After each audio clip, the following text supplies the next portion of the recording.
PoK में प्रदर्शनकारियों और सेना के बीच झड़प जारी है। सेना की फायरिंग में 14 से ज्यादा लोग मारे गए हैं। 3 पुलिस कर्मियों की मौत की भी पुष्टि हुई है। 14 से ज्यादा लोग मौत के घाट उतार दिए गए हैं, जिनमें से ज्यादातर प्रदर्शनकारी थे। 3 पुलिस कर्मियों की भी जान गई है ताजा विरोध प्रदर्शन के दौरान। और पीओके में इस वक्त इंटरनेट और मोबाइल सेवाएं 5 दिनों से बंद हैं। पाकिस्तान की सरकार ने एक कमेटी बनाई है। कमेटी प्रदर्शनकारियों से बात करेगी, यह कहा गया है, किया नहीं गया है। तो लगातार किस तरह से सड़कों पर लोग उतरे हुए हैं। प्रदर्शनकारियों से बात करने के लिए एक समिति बनाने की बात कही गई है, लेकिन बात आगे नहीं बढ़ पाई।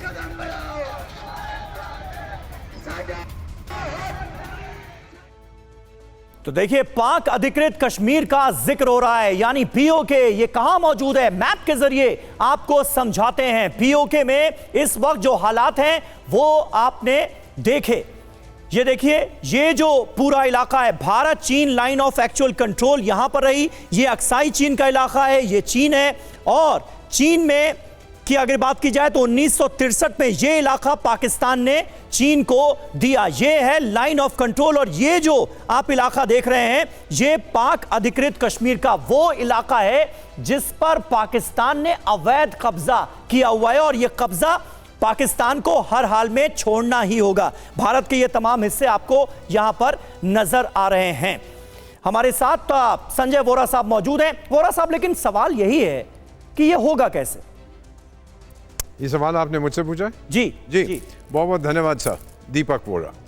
अब मेरा प्रश्न, मैं जो आपने अभी सवाल पूछा है, मैं उसका जवाब देता हूँ। मेरी फितरत नहीं है, हम डिप्लोमेसी में हम भविष्यवाणी नहीं करते, लेकिन मैं आपको बता देता हूँ क्या होने वाला है। सर, एकदम से इंडिपेंडेंस वो घोषित नहीं करेंगे। इस्लामाबाद की जो सरकार है वो मैक्सिमम पॉसिबल ऑटोनॉमी देगी पाकिस्तान ऑक्यूपाइड कश्मीर। उसका मतलब है कि वो अपने फॉरेन रिलेशंस डिटरमिन करेंगे, जहां से कर्ज लेना है वो लेंगे। इफेक्टिवली इसको कहते हैं de facto independence but not D जोरे। ये पहला कदम होगा। जब वहां पे तरक्की होगी, वहां के हालात सुधरेंगे, उस समय खुद ब खुद सा आप देखेंगे they will come back to the mother. ये घर वापसी होगी। They want to return back to India, क्योंकि भारत की तरक्की यहीं तो, एक ही तो बॉर्डर है, उस तरफ हमारा है, इधर इनका है। देख रहे हैं क्या हो रहा है। They want to come back sir. कौन नहीं चाहता खुशहाली? और ये अगर इस्लामाबाद समझ जाए, आप डंडे से कंट्रोल नहीं कर सकते जज्बात को। जज्बात डंडे को तोड़ देते हैं सर। सरदार जुनैद बहादुर खान, क्या आपको लगता है वोरा साहब जिस बात का जिक्र कर रहे हैं वही एकमात्र सलूशन मौजूदा परिस्थितियों को, हालात को देखते हुए नजर आता है?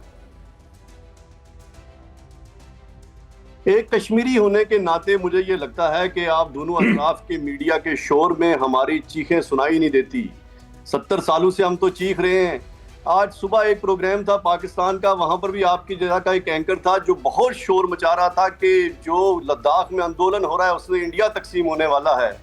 आज शाम को प्रोग्राम में बैठा हूं तो आप कह रहे हैं पीओके तकसीम होने वाला है। 70 सालों से हम कश्मीरी। सरदार खान साहब, मुझे ताज्जुब हो रहा है आपकी बातों पर, मुझे ताज्जुब हो रहा है आपकी बातों पर कि पीओके के लोगों की आवाज उठाने को आप शोर मानते हैं। मतलब पीओके के लोगों की आवाज उठाने को आप शोर मानते हैं? ये शोरगुल है आपके लिए? मेरी चीखें फिर से गुम हो गई हैं। मेरी चीखें तो सुन लीजिए, मेरी चीखें तो सुन लीजिए। हुजूर, आप तो अमेरिका में बैठे हुए हैं, आप अमेरिका में बैठे हुए हैं। लग रहा है आप तक ना वो चीखें पहुंच रही हैं, ना वो आवाजें पहुंच रही हैं। और जिस तरह से उन आवाजों को पीओके में जो कार्यकर्ता इस वक्त सड़कों पर हैं, आप उनकी हालत को समझ नहीं रहे हैं। शायद इस वजह से आप ये बातें कर रहे हैं, और शायद इस वजह से पीओके की खबरें आपको शोरगुल लग रही हैं।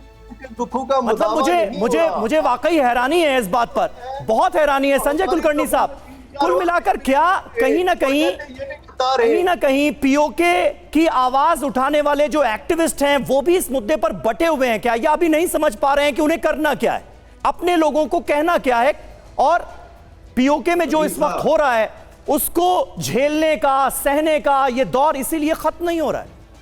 देखिए समीर भाई,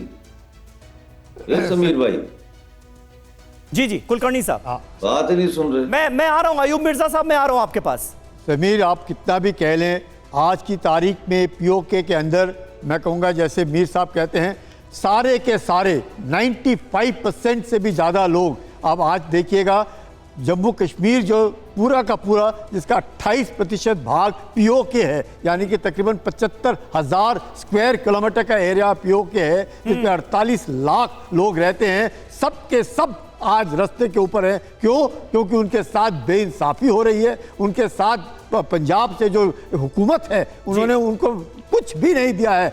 आप समझ सकते हैं आटे की कीमत क्या है, बिजली की कीमत क्या है, वहाँ पर पढ़ाई की कीमत क्या है। हर एक 30,000 फौजियों को ला करके इनके ऊपर गोलियां बरसाई गई। मुस्लिम लीग के कारण ही आज ये परेशानी है, और उन्होंने बिल्कुल ठीक कहा कि मुस्लिम लीग गोली चला रही है। अवामी एक्शन कमेटी के बरखिलाफ दोनों के बीच में रास्ते के ऊपर लड़ाई चल रही है, लोग मारे जा रहे हैं। तो आज वक्त आ गया है, इनकी आवाज़ खुद आवाम उठानी चाहिए, और अब आर और पार की लड़ाई होनी चाहिए। अगर आर पार की लड़ाई अब नहीं होगी, इसके बाद दोबारा मौका नहीं मिलेगा। ये सीपीईसी के बहाने चीन ने पूरा का पूरा खुंजरा पास से लेकर के ग्वादार तक जो रास्ता बना रखा है, इसके कारण इनको और नहीं, जैसे बलूचिस्तान में कुछ नहीं मिल रहा, वैसे ही गिलगित बाल्टिस्तान में भी। ठीक है कुलकर्णी साहब, अमजद अयूब मिर्जा साहब कुछ कहना चाह रहे थे। मिर्जा साहब बोलिए।